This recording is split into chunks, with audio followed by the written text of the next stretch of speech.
మార్చి వాటిని రూపాంతరం చేసి వ్యవసాయాన్ని లాభసాటిగా నిలబెడుతుంది అధ్యక్ష. గత వైసీపీ పాలకుల వైఫల్యాల కారణంగా ధాన్యం రైతులు అనేక తీవ్ర మానసిక క్షోభకు గురయ్యారు అధ్యక్ష. కనీసం రైతులకి గోను సంచులు ఇవ్వలేని పరిస్థితి, ధాన్యం సకాలంలో కొనుగోలు చేయలేని పరిస్థితి, ఒకవేళ కొనుగోలు చేసిన రైతులకి వారి యొక్క ధాన్యం డబ్బులు చెల్లించడానికి నెలల తరబడి సంవత్సరాల తరబడి ఎదురు చూడాల్సిన గడ్డు పరిస్థితులు. మరి నేడు ప్రభుత్వం స్పష్టమైన మార్పు తీసుకొచ్చింది. రైతులు సుమారుగా 80% పైగా రైతులకి ధాన్యం కొనుగోలు చేసిన 24 గంటల్లోనే వాళ్ళ అకౌంట్లో జమ చేసి రైతు పక్షపాతిగా మరొకసారి నిరూపితమైంది. అన్నదాత అభ్యున్నతే ప్రభుత్వ పరమావధి అనే సంకల్పంతో కూటమి పాలన సాగుతుంది అధ్యక్ష. గత వైసీపీ ప్రభుత్వ అనాలోచిత నిర్ణయాల కారణంగా విద్యా వ్యవస్థ తీవ్రమైన సంక్షోభాన్ని ఎదుర్కొంది అధ్యక్ష. గౌరవ విద్యాశాఖ మంత్రి గారు శ్రీ నారా లోకేష్ గారు బాధ్యతలు స్వీకరించిన తర్వాత సమగ్రంగా పరిస్థితులను అధ్యయనం చేసి మారిన కాలానికి అనుగుణంగా విద్యా విధానంలో మార్పులు, బోధనా విధానంలో మార్పులు వంటి కీలక సంస్కరణలు చేపట్టారు అధ్యక్ష. వాటిని సరళీకృతం చేయడంలో నేడు విద్యా ప్రమాణాలు గణనీయంగా మెరుగుపడ్డాయి అధ్యక్ష. డొక్కా సీతమ్మ మధ్యాహ్న భోజనం పథకం ద్వారా ఇంటర్మీడియట్ విద్యార్థుల వరకు కూడా మధ్యాహ్న భోజనాన్ని సమతుల్య పోషక ఆహారాన్ని అందిస్తుంది ప్రభుత్వం అధ్యక్ష. మెగా డిఎస్సి ద్వారా సుమారు 15,941 మందికి ఉపాధ్యాయులు నియమించడం వల్ల పాఠశాలలో బోధన బలోపేతమైంది అధ్యక్ష.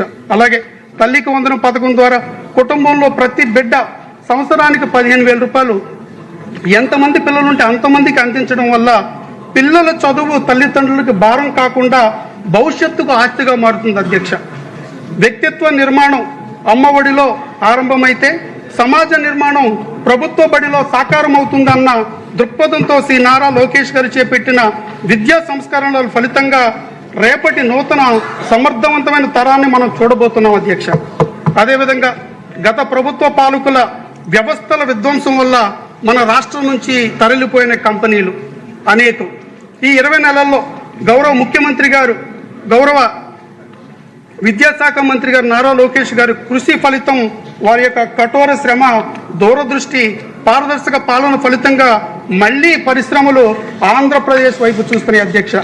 భారతదేశంలో 100 రూపాయలు పెట్టుబడిగా వస్తే అందులో 25 రూపాయలు ఆంధ్రప్రదేశ్ ఆకర్షించగలుగుతుందంటే అది మా నాయకత్వంపై పెట్టుబడిదారులకున్న నమ్మకం, స్థిరమైన విధానాలు, పారిశ్రామిక స్నేహపూర్వక వాతావరణం, వేగవంతమైన అనుమతుల వ్యవస్థ దీనికి కారణం అధ్యక్ష. మన రాష్ట్రం పెట్టుబడుల కేంద్రంగా, యువతకు ఉపాధి ఉద్యోగ అవకాశాల నిలయంగా, దేశానికే మార్గదర్శకంగా నిలిచే దిశలో బలంగా ముందుకు సాగుతుంది అధ్యక్ష. దీనికి ఉదాహరణ సిఐఐ సదస్సులో 13.25 లక్షల కోట్ల పెట్టుబడులను ఆకర్షించి తద్వారా 16.13 ఉద్యోగాలు కల్పనకు 610 అవగాహన ఒప్పందాలు చేసుకోవడం దీనికి ఒక నిదర్శనం అధ్యక్ష. అదేవిధంగా గత పాలకుల యొక్క, వైసీపీ పాలకుల యొక్క దోపిడీ పంచాయతీల స్థాయి వరకు విస్తరింది అధ్యక్ష.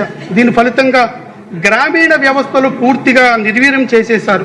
పంచాయతీల్లో కనీస అవసరాలుగా ఉన్న బ్లీచింగ్ పౌడర్ కూడా చల్లలేని దీనస్థితికి ఆనాడు పంచాయతీలు చేరుకుంటే, కూటమి ప్రభుత్వం అధికారంలోకి వచ్చిన తర్వాత గౌరవ ఉప ముఖ్యమంత్రి గారు శ్రీ పవన్ కళ్యాణ్ గారి ఆలోచన అమలు ద్వారా గ్రామ పాలన కొత్త ఊపిరి నింపబడింది అధ్యక్ష. సకాలంలో నిధులు విడుదల, పారదర్శక విధానాలు మరియు సంస్కరణ అమలు వల్ల పల్లెల్లో నిలిచిపోయిన అభివృద్ధి మళ్లీ వేగంగా పుంజుకుని ఇప్పుడు ఇది నిజమైన పల్లె పండగ ప్రారంభమైంది అధ్యక్ష.